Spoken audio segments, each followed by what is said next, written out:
Dear friends in Adlai Stevenson High School, I would have preferred to be with you on this great event, but unfortunately, due to family and other commitments, I'm unable to be with you. So I'm answering your questions from London, England. Your first question was, in what ways do you think people like us can change the community?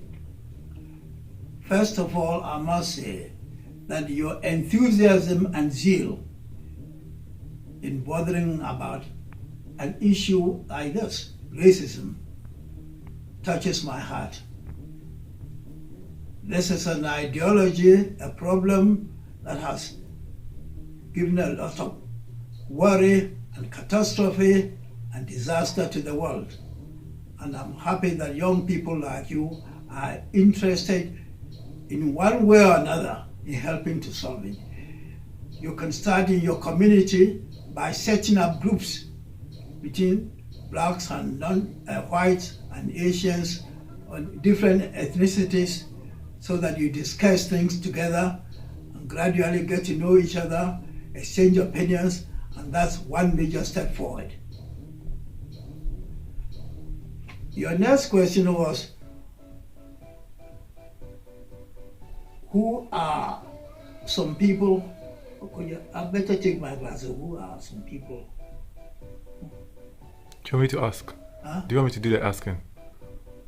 Yeah, it will be easier. Yeah. Okay, no, you can hold on to the paper. I'll ask from here. Next week, yeah. Then I hold my glasses. Okay. Who are some people or organizations that you think are willing to help us with our project? You know, the old English saying, charity begins at home. You must first of all try to contact local organizations which may be interested in your project.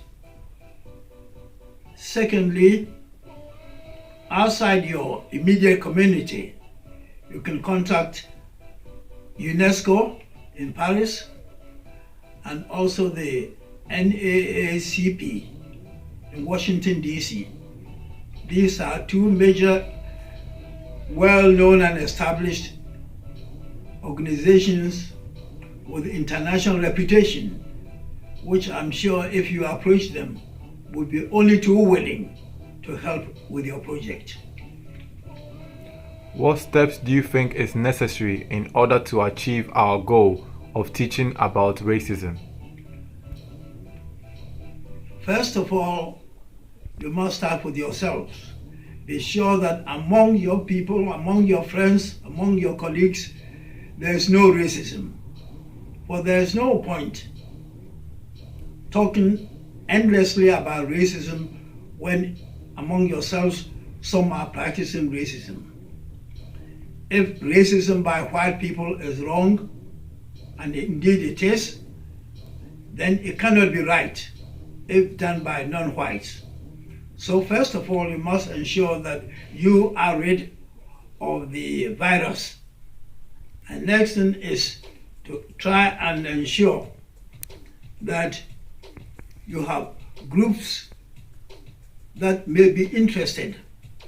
Perhaps you start with small groups of whites and non-whites mixed together, and gradually such groups could grow and blossom. And over a period, the word will go around, and gradually people's ideas and views will be changed for the better, we hope.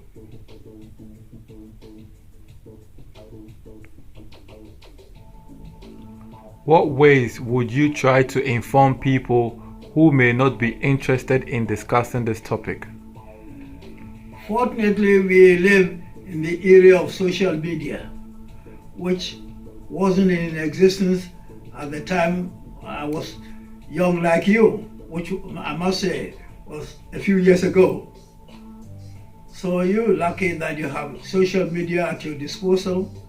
In addition, you can write in your school journals and magazines and newsletters, and also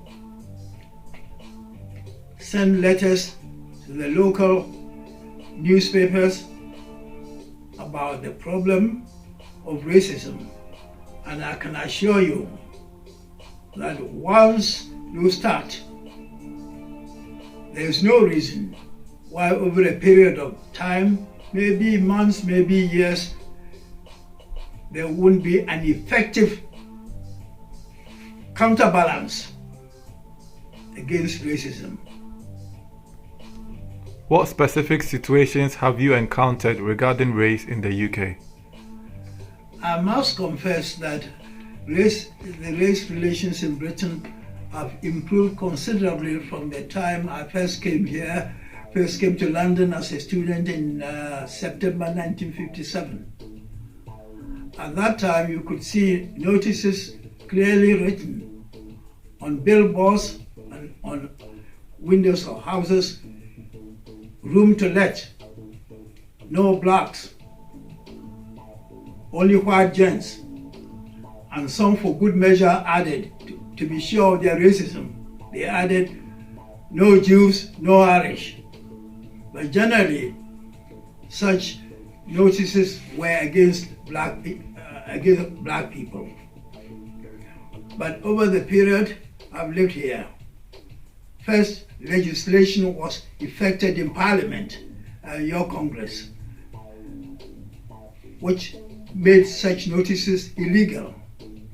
And second, there had been a concerted effort, both by the media and by the schools and universities and community organizations, to let people feel and know that racism is wrong, immoral, unchristian, against God, if you are all God's children, and that it has to be stopped. And I'll say that for the 60 years I've been in Britain, give or take 20 years I've been away in Europe and America, I have seen a vast and considerable improvement in race relations, and I hope that this trend continues. Do you believe that there's a wide variety of ethnicities in the UK? If so, do you see collaborations between multiple ethnicities to create a better UK? Oh yes, there are quite a number of ethnic groups in Britain, mostly of Afro-Caribbean origin, African and Asian. These are the three main groups I am aware of. And at first they were mostly Afro-Caribbean who came here in the late 1940s, just after the war. And then other ethnic groups came in. From my experience in Britain, both as a journalist and as a diplomat, having lived here for quite a number of years, I can say without any hesitation that the ethnic groups get on reasonably well, in fact quite well. Of course, here and there you're bound to get, in a population of 67 or 68 million, you're bound to get a few diehards who are racist and perhaps can never be changed. But generally I can say that the ethnic groups in Britain, to my knowledge, get on reasonably well, quite well in fact. Do you think there is enough representation of different races and cultures in the schools of the UK? Yes, I would say so. At the elementary and secondary school level, from my knowledge, I would say so. Perhaps not at the university level, so much at the university level, especially in the top two universities, Oxford and Cambridge, where black faces are very few, although of late efforts are being made by the university authorities to ensure that there are more qualified black or non-white students in these two universities too. But generally, the representation of ethnic groups in the primary and secondary schools, I would say, more or less reflect the proportion in the general population, which the latest figures I saw was about 7 to 8% of the UK population being non-white.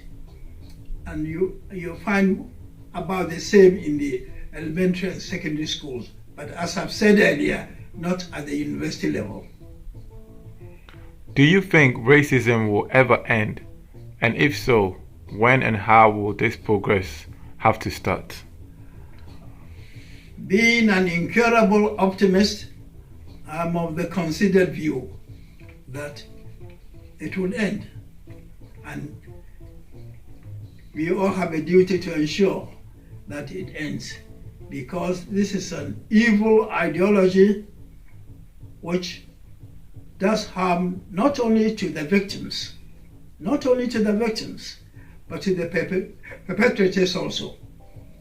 For history has shown again and again that there's what we call the boomerang effect, that some of these things and evil ideas that people propagate in the end tend more or less damaging the very people who started them.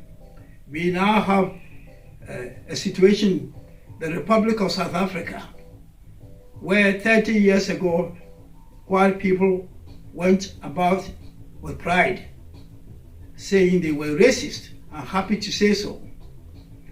Now, funnily enough, you meet any white man in South Africa, the first thing he says that he has a black friend. Things can change. There is no reason why racism cannot, in the next few decades, be completely uprooted, extirpated from the global society. I'm convinced it's going to happen.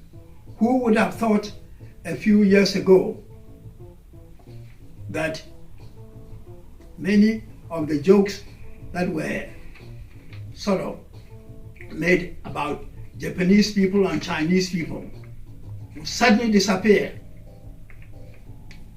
We must always look at the bright and positive side, that racism too can be made to sort of whittle away, disappear, die away, so that the future generations will only read about it as something that happened. Just as now we all read about slavery, which 200 years ago was at its peak, not only in America, but in Europe. I think you should give a closing remark. I would like to say again that I feel honored and happy to be talking with young people like you, and your enthusiasm really inspires me and gives me hope that the battle against racism is not lost. That however vociferous some racists may appear or sound, ultimately history is on our side. That racism will disappear, just as slavery has disappeared. And you, in your own way, are making a good, noble effort towards that great goal. Thank you very much indeed.